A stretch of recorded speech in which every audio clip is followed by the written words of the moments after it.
ഒരു മാഷിദ PV എന്ന് പറയുന്ന കുട്ടി സമർത്ഥയായി പഠിച്ചതിന്റെ അവാർഡ് വിതരണമാണ് നടക്കുന്നത്.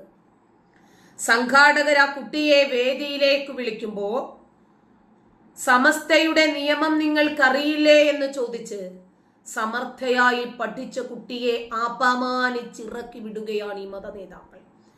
കുറെ പൊറോട്ട കെട്ടുകാരായിട്ടുള്ള മദ്രസ പൊട്ടന്മാർ, വിവരദോഷികൾ, തലച്ചോറിൽ ക്യാൻസർ ബാധിച്ച മദ്രസ പൊട്ടന്മാരാണ് അത് മുന്നോട്ട് കൊണ്ടുപോകുന്നത്. സുബൈദ, നിനക്കിത് കേൾക്കാൻ പറ്റില്ലെങ്കിൽ ഇറങ്ങിപ്പോയിക്കോ, എന്നെ നിർത്തിക്കാൻ നീ നോക്കണ്ട, കുറേയായി നീ ചുറിയുന്നു. ഞാൻ മിണ്ടാതിരുന്നതാ, കാരണം എന്റെ അഡ്മിന്മാർ നിന്നെ നല്ല രൂപത്തിൽ മറുപടി തരുന്നുണ്ടായിരുന്നു. എന്നെ നിർത്തിക്കാൻ വരുന്നതിനേക്കാൾ നല്ലത് മദ്രസയിൽ പഠിച്ചത് കൊണ്ടാണ് നിനക്ക് അബോധമില്ലാതെ പോയത്. നിനക്കൊരു ലെവലേശമെങ്കിലും കോമൺ സെൻസ് ഉണ്ടെങ്കിൽ, സാമാന്യ മര്യാദയുണ്ടെങ്കിൽ, നിനക്ക് കേൾക്കാൻ താല്പര്യമില്ലെങ്കിൽ ഇറങ്ങിപ്പോകുക. മറ്റുള്ളവരെ നിർത്തിക്കുകയല്ല വേണ്ടത്, അതൊരു മിനിമം മര്യാദയാണ്. നമുക്കിഷ്ടമില്ലേ അവിടുന്ന് ഇറങ്ങി പോകണം. ഒരാൾ പാട്ട് പാടുന്നു, നമുക്കിഷ്ടമില്ല, ഉടനെ തന്നെ ആ സംഗീത കച്ചേരി തന്നെ ഇല്ലാതാക്കാൻ നമ്മൾ പറയുമോ? അല്ലെങ്കിൽ പിന്നെ നിങ്ങൾ ഹമാസ് ആകേണ്ടി വരും. കാരണം അവരാണല്ലോ ഇസ്രായേലിലെ സൂപ്പർനോവ മ്യൂസിക് ഫെസ്റ്റിൽ കയറി 1400 പേരെ കൊന്നൊടുക്കിയത്. ആ രീതികളൊന്നും ഇവിടെ നടക്കില്ല. സുബൈദ പോയി ഗൾഫിലല്ലേ ഇരിക്കുന്നത്, ഏതെങ്കിലും ഒരു മൂലയ്ക്ക് പോയി സുബ്ഹാനല്ലാഹ് പറഞ്ഞിട്ടിരിക്കും. ഇതിനകത്ത് കയറി വന്നിരുന്ന ഞങ്ങൾ എന്നോട് നിർത്താൻ പറയുന്നേ? ഞാൻ നിർത്തണോ വേണ്ടേ, ഞാൻ തുടങ്ങണോ വേണ്ടേ, തുടരണോ എന്നത് എന്റേത് മാത്രം ചോയ്സാണ്. നിങ്ങൾ മദ്രസയിൽ മാത്രം പഠിച്ചത് കൊണ്ടാണ് നിങ്ങൾക്ക് അങ്ങനെ ഒരു പൊതുബോധം ഇല്ലാതെ പോയത്. ഒരു പൊതു ഇടത്തിൽ വന്ന ഒരാളോട് എങ്ങനെ പെരുമാറണമെന്ന് അറിയാത്ത ഒരു മദ്രസ പൊട്ടന്റെ വിഷ്വൽ കാണിച്ചിട്ടാണ് ഞാൻ വിഷയങ്ങൾ സംസാരിച്ചുകൊണ്ടിരിക്കുന്നത്. അത് കേൾക്കാൻ നിങ്ങൾക്ക് പറ്റുന്നില്ല. ഒരു ഉമ്മയാണ് ഒരു കുട്ടിയെ കൊണ്ടുവരുന്നത് വാക്സിൻ ഗവൺമെന്റ് ഹോസ്പിറ്റലില്. വാക്സിൻ എടുത്തു കഴിഞ്ഞു, ഉടനെ തന്നെ മയക്കുമരുന്ന് കുത്തിവെച്ചതുപോലെയാണ് അവൻ വന്ന് ഡോക്ടറുടെ മെക്കിട്ട് കയറുന്നത്. ഒടുവിൽ ഒരു ഭീഷണിയും, നിങ്ങൾ പുറത്തു വരുമല്ലോ, ഞാൻ കാണിച്ചു തരാമെന്ന്. നിങ്ങൾ ചെയ്തതുപോലെ വെട്ടും കുത്തുമൊന്നും അല്ലല്ലോ ചെയ്തത്. കുട്ടിക്ക് പ്രതിരോധ കുത്തിവയ്പ്പാണ് എടുത്തത് എന്നാണ് ആ സ്ത്രീ പറയുന്നത്. ഞാനല്ല എടുത്തതെന്നും അവര് പറയുന്നുണ്ട്. എന്നിട്ട് എന്നാ പിന്നെ അങ്ങനെ പറഞ്ഞാൽ മതി, ഞാനെന്നല്ല ആരാണെങ്കിലും ഇത് തന്നെ ചെയ്യൂ. കുട്ടിയുടെ കൂടെ കുട്ടിയുടെ ഉത്തരവാദിത്തപ്പെട്ട മാതാവിനോടൊപ്പമാണ് കുട്ടി വന്നത്. അങ്ങനെ ചെയ്തതിന് ഇപ്പൊ എന്താണ് പ്രശ്നം എന്നാണ് അവര് ചോദിച്ചത്.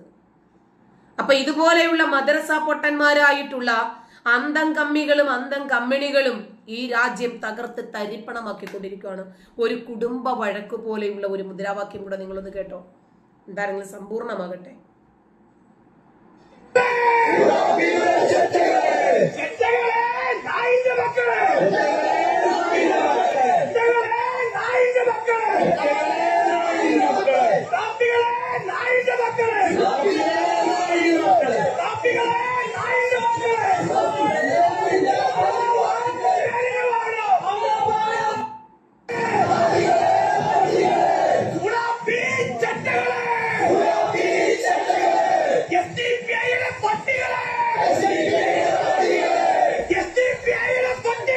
ഒരു കോൺഗ്രസിന്റെ പ്രകടനമാണ്. നല്ല മൂല്യബോധമുണ്ടാകും കേട്ടോ മനുഷ്യന്. സുബൈദ പോയോ? സുബൈദയ്ക്ക് 2 കൊടുക്കണമെന്ന് കുറേയായി ഞാൻ വിചാരിച്ചുകൊണ്ടിരിക്കുന്നു. എനിക്ക് ജ്യൂസ് തരണം, ചായ തരണം, എൻ്റെ സൗന്ദര്യം അവർക്കൊന്ന് കാണണം, ആസ്വദിക്കണം എന്നൊക്കെ പറഞ്ഞ് വന്നപ്പോഴേ ഞാൻ കൊടുക്കണമെന്ന് വിചാരിച്ചതാണ്. കാരണം ഇവരെ കുറിച്ചിട്ടൊക്കെ പറയുമ്പോഴേ ഇവർക്ക് ദഹിക്കത്തില്ല. കാരണം പോപ്പുലർ ഫ്രണ്ടിനെ വലിച്ചു കീറി ഭിത്തിയിൽ ഒട്ടിച്ചുകൊണ്ടിരിക്കുവാണല്ലോ, ഇവർക്ക് സഹിക്കില്ല. ഇസ്ലാം മതത്തിന്റെ സംസ്കാരത്തെ കുറിച്ചിട്ടാണ് നമ്മൾ സംസാരിച്ചുകൊണ്ടിരിക്കുന്നത്. കുറച്ചുകൂടി കാര്യങ്ങൾ നമ്മുടെ നുസ്രത് ജഹാൻ ഉണ്ടല്ലോ പറയും. ഇവരെ ചോദിച്ചു, ഏതെങ്കിലും ഒരു ഇസ്ലാമിക പണ്ഡിതൻ ഒരു ആഹ്വാനം നടത്തിയോ നമ്മളെ രാജ്യത്തിന് വേണ്ടി പ്രാർത്ഥിക്കാം?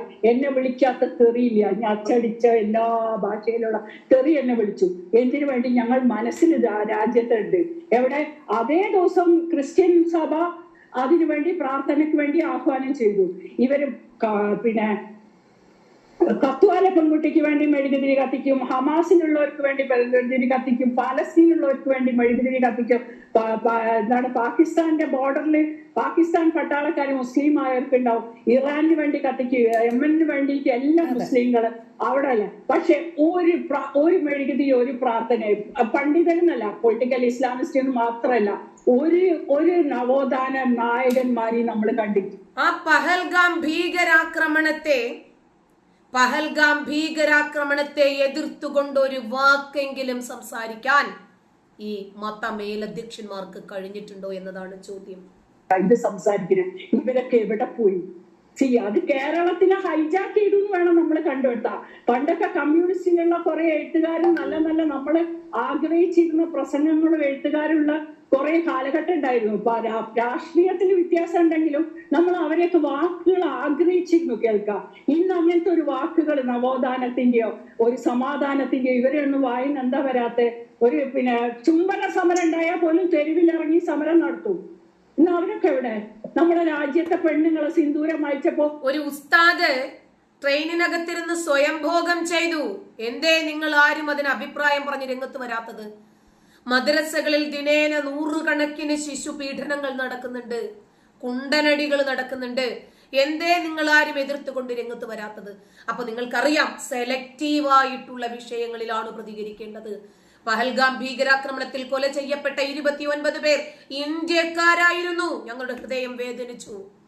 ഞങ്ങൾ ശക്തമായിട്ട് ഞങ്ങൾ അവരുടെ വേദനയിൽ, അവരുടെ കുടുംബാംഗങ്ങളുടെ വേദനയിൽ പങ്കുചേർന്ന് ഈ ഇന്ത്യ മഹാരാജ്യത്തിന്റെ താല്പര്യത്തോടൊപ്പം നിന്നിട്ടാണ് സംസാരിച്ചത്. നിങ്ങളോ ഗാസയിലെ ആളുകൾ ചാവുമ്പോൾ മരിക്കുമ്പോൾ നിങ്ങൾക്ക് വേദനയുണ്ടല്ലേ? ഇന്ത്യക്കാർ മരിക്കുമ്പോൾ നിങ്ങൾക്ക് വേദനയില്ല? ഒരു മോദിയും ഇന്ത്യയിലെ പട്ടാളം മാത്രമേ ചോദിക്കേണ്ട പാടുള്ളൂ.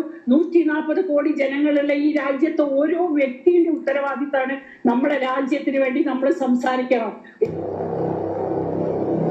നമ്മുടെ രാജ്യത്തിന് വേണ്ടി. കണ്ടോ, ഞങ്ങൾ ആരും നമ്മുടെ രാജ്യം എന്ന് തന്നെയാണ് പറയാറുള്ളത്. ഇവര് പറയുന്നതോ ഞങ്ങളുടെ പാകിസ്ഥാൻ, ഞങ്ങളുടെ മതരാജ്യം. അങ്ങനെ പറയാനേ ഇവർക്ക് പറ്റൂ. ആ ഭീകരാക്രമണത്തെ വെളുപ്പിക്കാൻ വന്ന ഒരു വ്യക്തിയെ നമ്മുടെ ആരിഫ് ഓടിക്കുന്നുണ്ട്.